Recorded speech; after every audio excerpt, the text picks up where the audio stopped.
stay or go. But Star Trek is going to evolve. Today on episode 220 of Yes, Trekland Tuesdays Live with me, Dr. Trek Larry Nemecek, coming at you here from the heart of Trekland via Trekland Treks for some sanity, clarity, and the big picture in things Star Trek. So happy Tuesday. Glad to see everybody back with us. And if you are new to Trekland Tuesdays Live, welcome. I'd like to hear where you're coming from.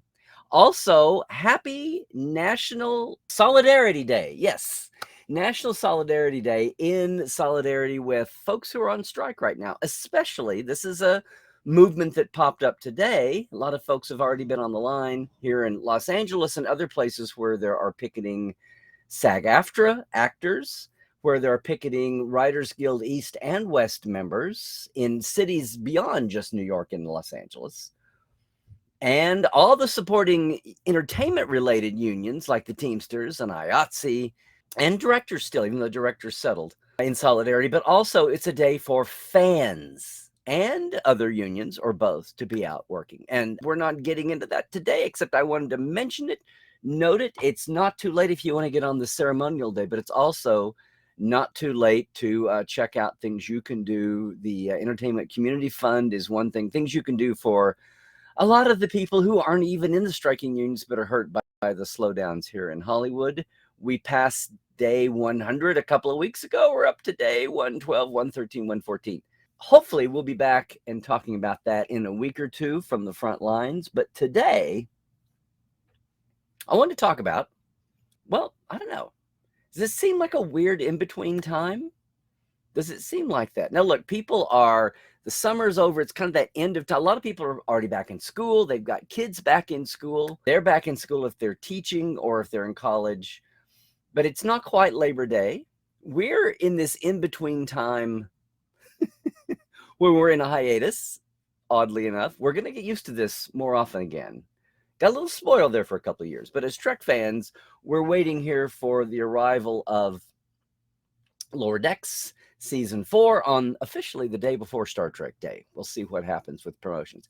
And it seems a little quiet with a new series season coming down the line too. But this is what I mean. Here in LA, we just had Hurricane Hillary with one L go through, which was not near, it's plenty severe in lots of places, but for the bulk of folks in SoCal, it wasn't as severe. The winds weren't as severe as we thought for as long as happened. There's still folks that are out without power, scattered. The deserts are still recovering, who aren't used to that much rain in a year, much less in 24 hours. But otherwise, it still feels a little iffy. We got plenty of humidity. I've never seen the humidity this high for this long in California. It wasn't part of my moving contract. But no, it's an in-between time. So maybe you're wondering what to do. Maybe you're thinking what you might do the rest of the year. Let me just throw out there one idea. Is a Trekland Trek with me, your own customized away team here in LA. Hey, in case you hadn't been watching, film location sites for Star Trek are about to come into the spotlight. Yeah.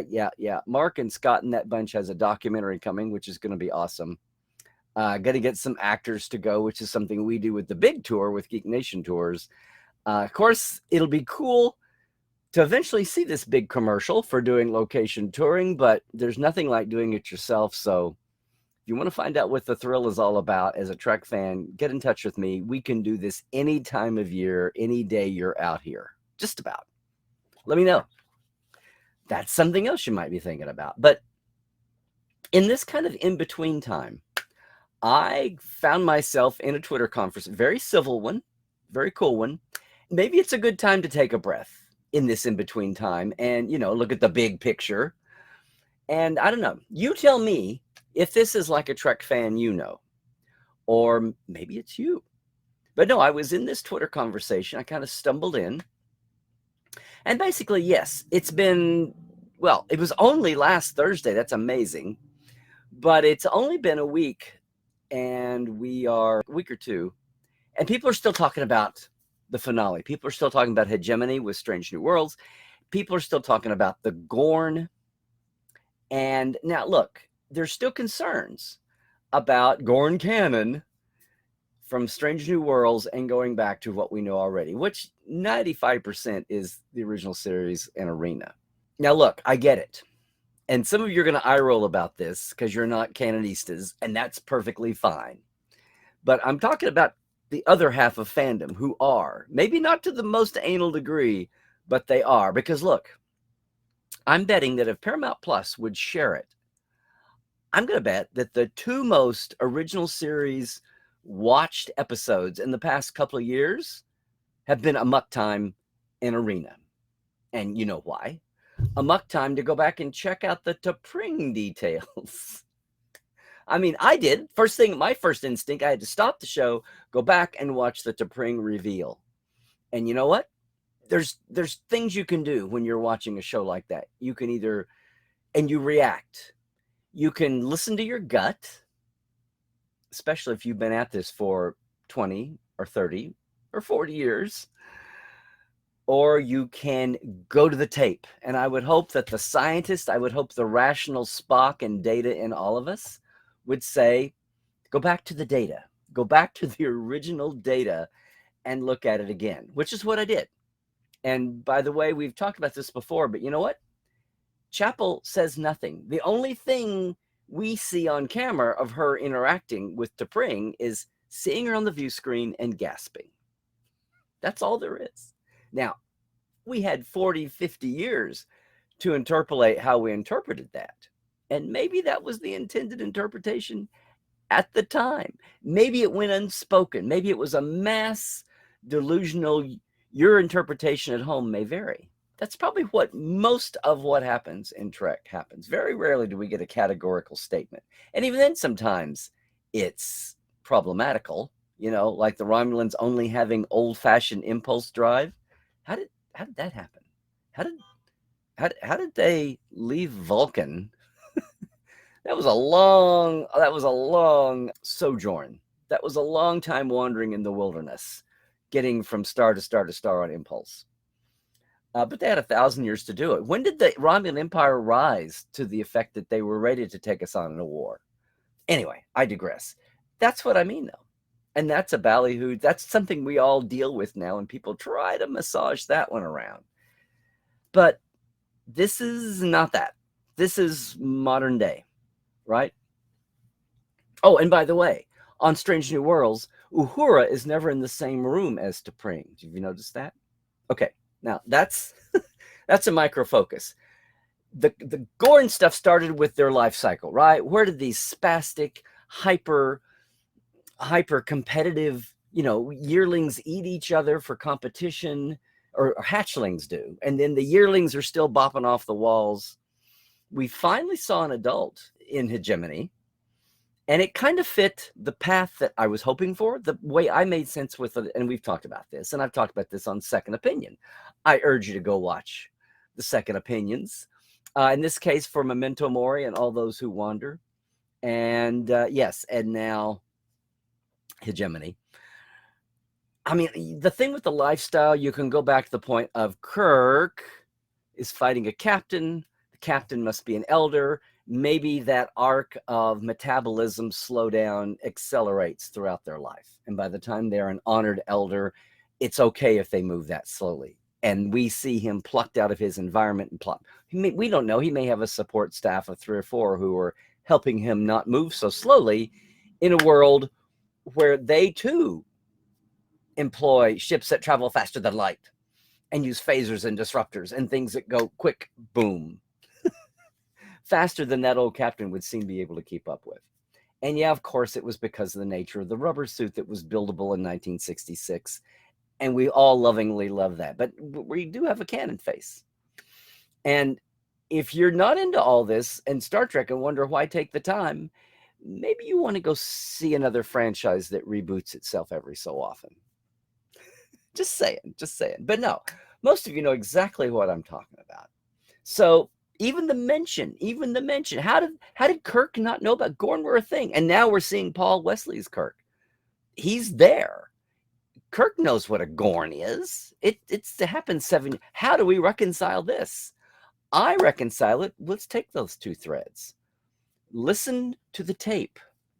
Go back to the tape. Kirk says, I am here standing, he's log. I am here standing facing a creature the Metron called a Gorn. The Metron called a Gorn. That could have been first contact. You know, the phrase first contact didn't even exist until Next Generation. That could have been first contact, which is what we implicitly took it as for 50 years. Or, in hindsight, that could be Kirk can't believe that that's, yeah, it's a reptiloid, but it doesn't look like the Gorns he's seen. Maybe he's never seen anything short of the adults that Spock and Chapel saw the report, saw the tapes. We don't know. Maybe Strange New World goes on for 3 or 4 or 5, 6 years, and somewhere along the way, the Gorn become reclusive. Maybe not, but maybe that's what happened. Maybe it's a shock that they don't even consider that's a Gorn. I'm just saying. But he does phrase his dialogue that way. A creature the Metrons called a Gorn, or called a Gorn is the gist of it. Okay, we got there. Now we're back and looking at hegemony. I'm in this thread, and a very astute fan points out to me, that doesn't cover it, Larry. No, when the Metrons first appear and address the whole bridge crew, they mention the word Gorn, and Spock and Uhura and now even Scotty are all on the bridge together. And I thought, damn. I looked at the transcript, damn. But what did I finally do? I went to the tape and watched it. And yes, indeedy doodle. That Metron voice does indeed say, you and the Gorn captain. And we have reaction shots back and forth with Kirk and Spock and all of that. And then it was as if I saw the scene in new eyes. You know that moment. You know that. Now, in the 1966 Twilight Zone affected writing, this was Gene Coon's first script. And by the way, you know the story that he accidentally ripped off Frederick Brown's story, Arena. Changed it. He Star Trekified it, wrote it very quickly, and then realized that he'd ripped off that story. They contacted Frederick Brown and offered to buy his story. They didn't tell him they'd already shot and filmed a script of his, a script from his story, so that if it aired, he could claim damages and collect, thousands of dollars. But they did say, can we buy your story? Okay, here's the standard fee. Much cheaper to throw $200 or $300 or $500 at him in the style of the day. And be able to say, we've got science fiction writer, in the credits. No. But that's what happened. Was that the intent then? No. What the intent when the Metrons first address the bridge crew is you want to keep the reveal of their actual visage secret. You want to keep that Greco-Roman, almost genderless boy thing, at least in human form, that's going to be 1,500 years. You want that shock value, that little Twilight Zone twist at the end. You want that for the end. So no, you're not going to put the Metron's face on the bridge view screen. So what happens? The Metrons, the producers, the producers just use an effect. They just have a shiny, spinny, lighty effect with an echo reverb to it. And when I'm a kid watching this show, and I've watched enough Star Trek, I'm watching that. I'm not even thinking, oh, they're saving the reveal for later. What I thought was, oh, well, here's Star Trek's poor cheap effects. I don't care. We don't see the ship in half the time they approach a ship anyway. So it's fine. These guys are enigmatic and mysterious. But not only, they don't even have a wavery, they're not even going all, I don't know, Folian on us or Thasian. They're just showing this line of, almost looks like the cathexis wheel from Voyager. They're just showing this random batch of glittery, shiny, too close on reflection mosaic optic. It's a totally inorganic, non-humanoid image with this woo below the voice track, and we hear the Metron talking to us. And the oh my god moment I had 2 days ago when I went back to check the tape. No, Spock does not look over at Kirk and say, "Oh my god, Jim, it's the Gorn again," or Uhura doesn't jump up and say, "Oh no, not the Gorn again." Or Scotty doesn't go, oh, the Gorn, they're tough beasties. Be careful, Captain. I mean, nobody talks about the context. In fact, if you watch, everybody is fixated on the view screen. Now, at the time they shot it, did they know there'd be a Gorn face or not? Did they know there'd be an effect? I should check the script. And even then, it could be the final edition and not what the shooting script said.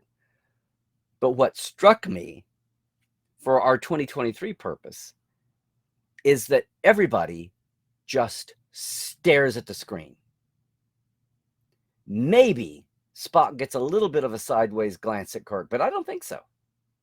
It's certainly not open to conversation. Nobody says a word. The only person who says a word is our dear Captain Kirk. No one else utters a sound. They're transfixed. So yes, my fan friend in the Twitter feed, 2 minutes go by where Spock or anyone, Uhura or Scotty, could have said something about the Gorn to Kirk, but they didn't. Now let's think in the moment. Why would they not? Why would they not say anything? Much less about Gorn. Why would they not be in shock at having been 1 second chasing this mysterious intruder who's obviously employing some kind of a jamming, right, beam? Just they're chasing it at warp 8 into completely unexplored space. They start out at 22 parsecs beyond, which is, I looked this up, what was it, 6 or 7 sectors? However many, 72 light years. They're beyond the edge of the last charts. And no one says a word. Because the Metron is addressing them with its communication beam with a mesmerizer. It's got them all held in stasis. They're all basically in a transmuted, at least mental, they're in a little bit of a force field. They're all being held mute. And when does this end? It ends with Kirk zapping out. No one has a chance to talk about the Gorn on camera that we see. Everybody is transfixed, not so much with the Gorn at the moment, but they're transfixed with this Metron being able to do everything that it's doing, this third party coming in. I mean, hold on to your, it won't be quite as organic and humanoid as the Amenians later on. That situation, the Vendikar people, and we're playing third party, or the Organians on Errand to Mercy. It's a meme. Yeah, it's a trope from original series. But in this instance, no one can talk about the Gorn. And we don't see what they say later. Later on, it's all about the battle with the Gorn. And if Kirk is transfixed that that's a Gorn, they are too. So people's, their scanners they're getting a visual feed.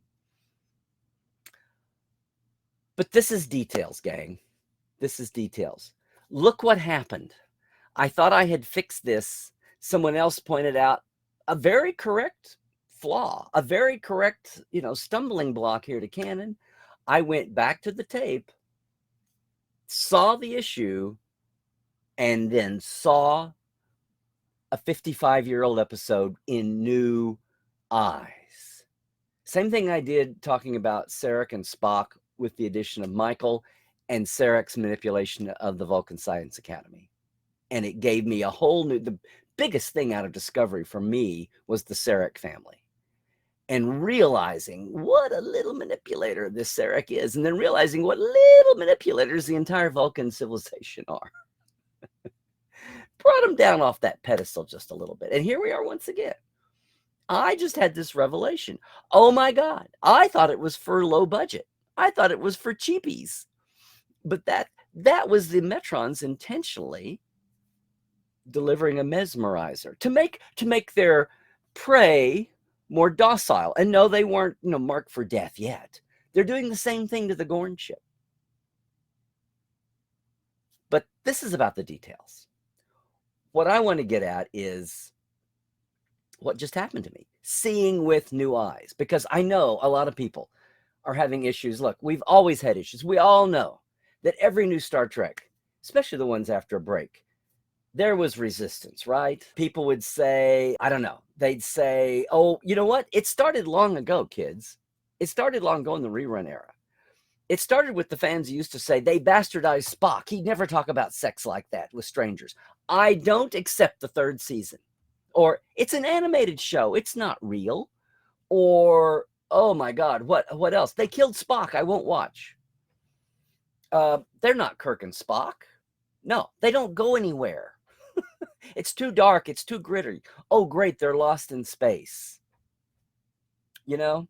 Oh, it's they keep the story going from show to show. And when I miss a couple episodes, I'm totally lost. I give up. I mean, it looks more advanced than Kirk's Enterprise. Hey, that was so nice they used it twice. All of that has been, and we look back at all of those objections. And if you're a newer fan, you can't believe that that was ever once said about, well, name your point. My point is that those things, the ebb and flow of time takes care of that. The ebb and flow of just more Star Trek. We can't help it. We're human beings. We love what we love. We have passion. We have fear that something's going to change that we love. And if it goes on long enough, it turns to anger, which used to happen in our little circles of friends. And now we have social media to amplify it to the whole world. And now we have people that take that and totally apart from fandom, use it for social divisiveness. Hello, bots and trolls. Or they get off on it or whatever. So it's nothing new. But then we've also had the legions of fans that when they see that kind of thing, instantly want to smooth it, want to gap fill if it's something you need. But gap filling is when you need piece of information that was never referred to. And you can come up with, well, you can come up with canon in a vacuum until it's on screen. No, I'm talking about texture, not trivia. That's wrong. That's wrong. Well, maybe it's not wrong. Maybe it's the exception that proves the rule. Maybe we have to go back and, we have to massage it and finesse it. And that's something I've talked about forever. I brought it here to the hashtag stack in the era here now of streaming and podcasting. And I talk about that all the time. But it all gets back to this same point. That's in the moment. That's dealing with the details. You know, I mean, I've had my share of this. My biggest one was in the 80s. They're beloved now. I know they're beloved now, but I hated the Monster Maroons. Not so much the cut of the uniform, but I hated all the gold and brass bling. That militarized Reagan 80s stuff that Harv Bennett brought in. And I love Harv. But that's what Nick Meyer, he wanted the naval stuff. And I was sitting there watching this. Gene wouldn't, an admiral on the bridge? Give me a break. They never did that in the original series. Oh my God, this is so military. What has happened to Gene's a military as a British Navy late 18th, 19th century scientific peacekeeping force? Okay, well, the British were pretty big damn colonizers. I know. At that time and for a long time after. But they weren't overtly out looking for war, unless, of course, they were easily conquered natives. But my point is, the whole Captain Cook, the whole Captain, right, that overt militarism that Gene knocked down. We don't have saluting in Starfleet. Well, what the hell is Admiral on the bridge? That was the biggest thing that I did not like about that. But then, you know what? Couple movies later, I'm over it. I'm over it. The heart of Star Trek is still there. And if nothing else, as the years went by and we saw so many more changes come to Star Trek, because different people are running the franchise and different people hire different people to write it, to design it, and all of that. There are pendulum swings. The amazing thing is that there are through lines in concept and in design that have kept this from being just another MCU, DC. Star Wars doesn't do a bad job. Of course, Doctor Who, it's baked in the cake, it's the DNA. Aren't they lucky? But I know somehow that goes along not just with the Gallifreyans and Doctor Who himself, but or herself itself, but the TARDIS itself. But I'll let the Who folks talk about that. No, the amazing thing is, even with the hiccups and the kerfuffles and the things that drive us crazy and 25% and all of that, that we've been amazingly on this through line, and we don't just willy-nilly recast and reboot in the same time frame. That's why we're aboard her. That's why texture, not trivia, makes sense. The oopsies become the texture that goes the other way. It becomes the knot hole in the smooth pine. So this conversation I just had, though, on one hand, yes, it was about more details.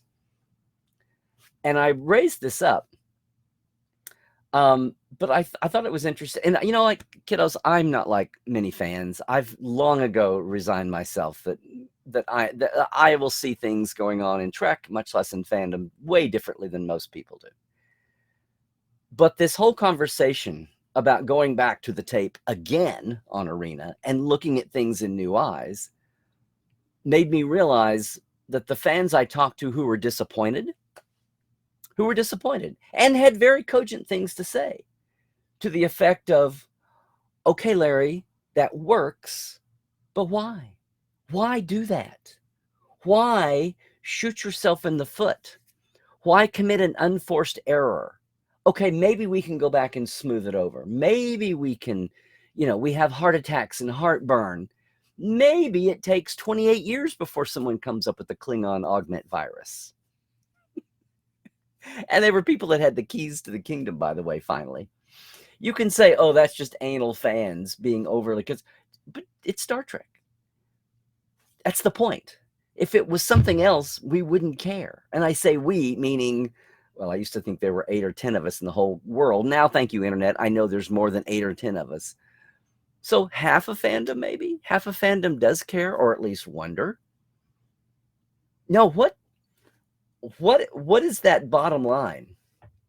I don't know. It got me thinking. Those are very good questions.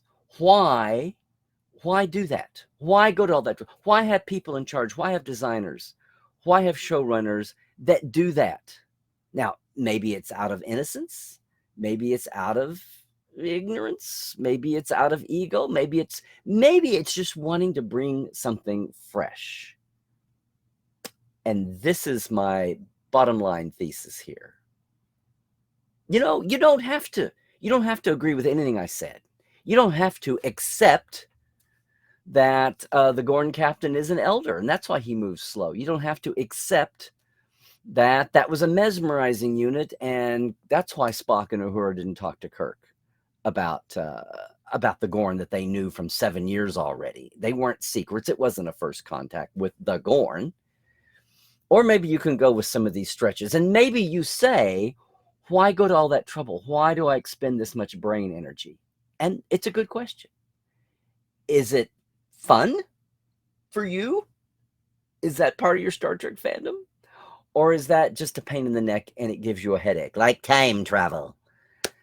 And I get that too. Some people love diagramming. I do it up to a point, but after a point, I have to take my time travel theory.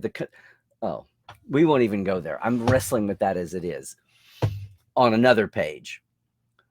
And the revisions to the time stream and talk about canon. That's my bugaboo that I'm struggling with now. But here and now, we got this. But whether it's time travel and time streams and canon chronology, or whether it's things like the Gorn, what is it about you and Star Trek? That's what I'm saying here. Now, would it have killed the world if no one if the Gorn hadn't even been used as the recurring bad guys of Strange New World, at least here out the gate? Would it have been nothing if somehow we had slower moving Gorn, or we never saw them except on a view screen, and we didn't have this hand-to-hand frenetic, this aliens like, this horror tangent, this horror bite that Davy Perez and some of the other writers are biting into? No, it could, this show could have, like any show, could have gone off. The butterfly effect could have gone off in a million ways, but this is where we are. This is what we do. Have we gone 50 years wishing we knew more about the Gorn? And I know some of us saying, yeah, but not like this. Well, here's the other reality. Here's the other reality. Just as we've said ever since, I don't know, ever since I had to put up with the fact that there was a hot Klingon war before Organia. That was my headcanon I carried for 50 years. I even thought everything that McCoy said, the 2 or 3 lines quoted, backed that up, as well as what the drama over Organia was really about. But no, there was a hot war for a year and a half, 10 years before Organia. And I'm not talking about any fan series prepositions. I nixed those in my own headcanon as well. No, I'm talking this is on screen. But am I going to go in my I could have. I'm totally free. I'm not going to gatekeep the people that want to keep their 3 seasons of TOS and that's it, or they want to keep their 18 seasons, 18 years, 21 seasons of Berman era with the original series and their movies and go down in the cellar and that's it. That you do you. You do you. I'm just saying, if you want to be part of an ongoing franchise that's unlucky enough to have been successful to last nearly 60 years and counting, if you want to be one of those unlucky fandoms, then this is what's going to happen. Kids, eventually, and I keep dreading this, I hope I live to see it, but eventually we're going to have faster than light travel. And it will have nothing to do with matter and antimatter propulsion. And no one will still have any idea what dilithium is. It'll still be a fictional element. And then talk about the retconning. Boy, it'll be nearly 100 years by then, maybe. And what will we do then? Okay, that's for another day. I'm just saying right now, if you want to be part of an evolving, living franchise that, yes, of course, is going to have its hiccup and stumbles. And I'm not even talking about the quality of the storytelling or the characterizations. I'm just talking about the world building. That's always going to be problematical. There are always going to be the clunkers written by the very best writers we have. Looking at you, Aquiel. Threshold. No, I mean, I know. Threshold's only weird except for until you get to Threshold is fine until you get to the last 30 seconds. No, it's going to be a bumpy road, but if the core and the heart is still Gene on down, enough to where people care enough that there's enough capitalistic viewing going on that somebody's going to say, okay, there's still money in this old girl, and keep doing stories that are hope rise above selling toothpaste and tires, as Gene used to say. As long as we've got a franchise that keeps attracting this much info, we're going to have hiccups and stumbling blocks and differences of creative opinion. But then you know what? Somebody comes along later on and invents the augment virus. Somebody comes along and realizes that there were Romulan agents on Vulcan steering them that way. Things do get sorted out over time. And we don't worry so much about that DS9 was the show that didn't go anywhere, because DS9 went plenty of amazing places. Ironically now in hindsight. So I'm just saying, if going back and looking at the tape, not just the specific details, but the whole act of doing that drives you crazy and you feel like it's attacking the thing you love, then maybe it's time to get off the boat, because the new ship has sailed. And this isn't an ultimatum. Maybe you would be happier staying here with your fellow Talaxians on this colony and not going all the way back to the Alpha Quadrant with us. It's your choice. I'm not gatekeeping. You can do it. But I'm just saying that's what the big picture of this is. So yeah, a lot of fandom, a lot of the hobby and the attraction is canon smoothing and gap filling. And it's been that way for me since the 70s.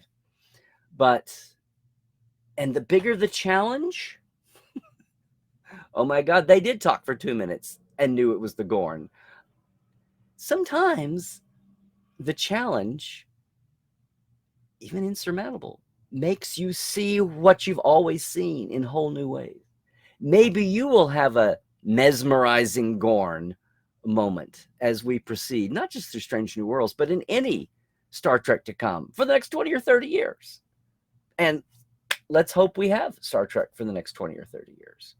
And again, if you say things went downhill in 2017, I'm going to stick with what I know. It's still America, and you can do that, or whatever nation you're coming to us from. I'm just saying that I realize something about fandom, and this is not a judgment.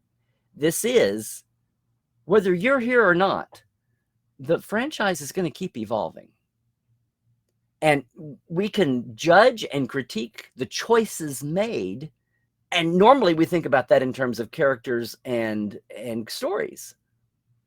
But there are creative turns. The subtext of Star Trek is so important to so many people that there can be major turns there. And sometimes, you know what? We do go back and yank out the hollow viewers and maybe texture up those touch screens, whether or not they do cause cancer or not, which is one of my early hoped for theories. Just kidding, but yeah.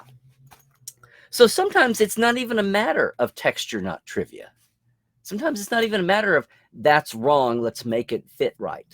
Sometimes it's a matter of, do you want to stay the course?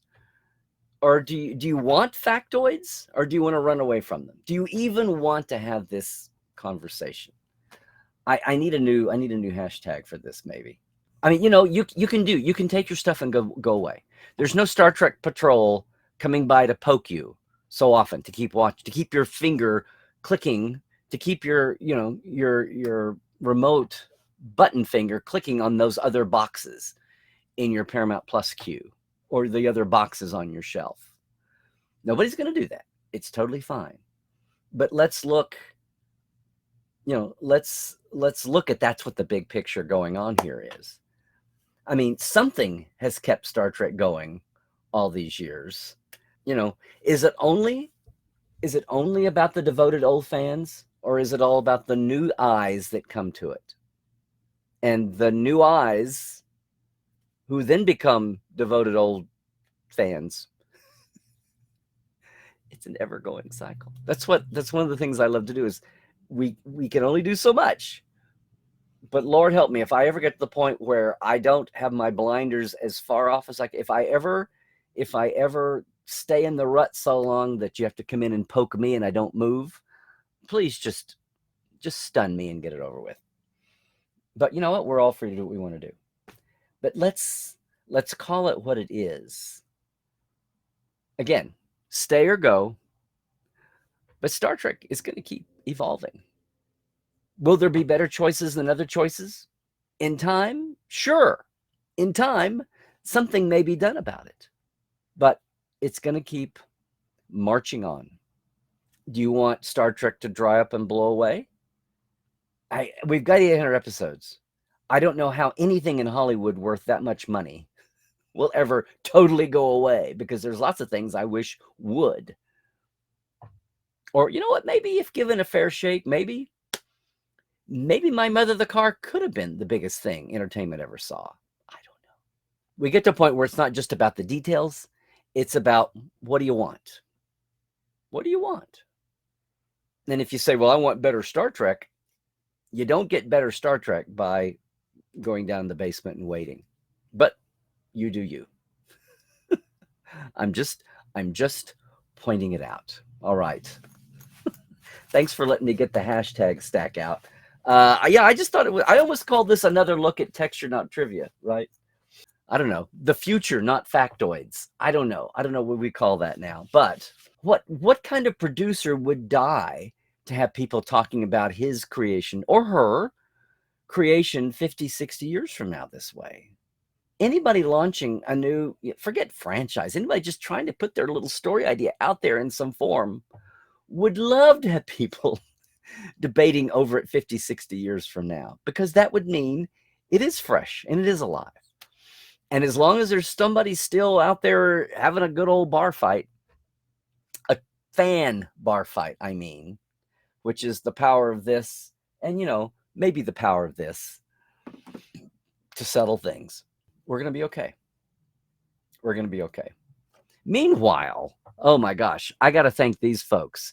It's been quite a year here for Trekland live casting and everything else in our Trekland media. So thank you For our Patreon folks, our TTL Club, Diana Hopkins, Robin Wilson, Lawrence Todd, Anne-Marie Siegel, Justin Porteous, Galinda Bruton, Chris Jiggins, Pranakasha Productions, Comedy Forecast, and Andrew Jasimski. And once again, I want to thank our live wires.